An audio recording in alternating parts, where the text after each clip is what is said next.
Good morning, and I hope you're warm this morning, wherever you are. It's 19 degrees, and I have friends that I'm on text links with in California. Last night they texted, in the grip of winter, 59 degrees. And I have another friend in Florida who kind of just posted this morning, or tweeted this morning, 62 degrees, just saying. And we're 19. But as I was thinking about how cold it was this morning, I looked and saw that where we lived in Canada today, in Cambridge, Ontario, it's -7 today. So there's always someone a bit in a worse position than we are. Anyway, it's quite good to kill all the bugs, I think. We had a wonderful theology night last Friday. In the end, probably about 240 or 50 people. Our army of volunteers had cracked the code for feeding that many people, because we had people come up and get their food and sat down in record time with the least lining up and so on. It was just excellently executed, and food was good, and the lectures were amazing. And they're now, I think, uploaded so you can hear them. I think it's a great thing, not just for the teaching, but also for the fellowship of round tables with people.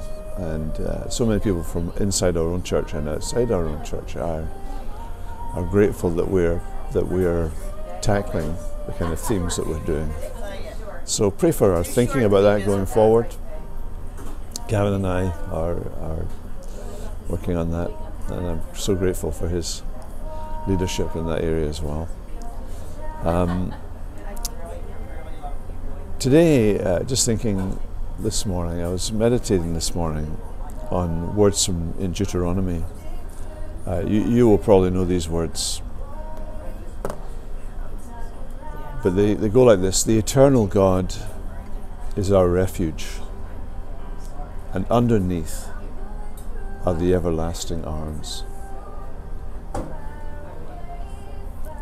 The eternal God puts him outside of time, puts him outside of the structures of our created order.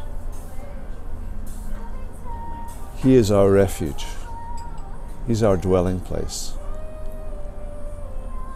And we find our identity in him, we find our security in him, but we also find our rest in him.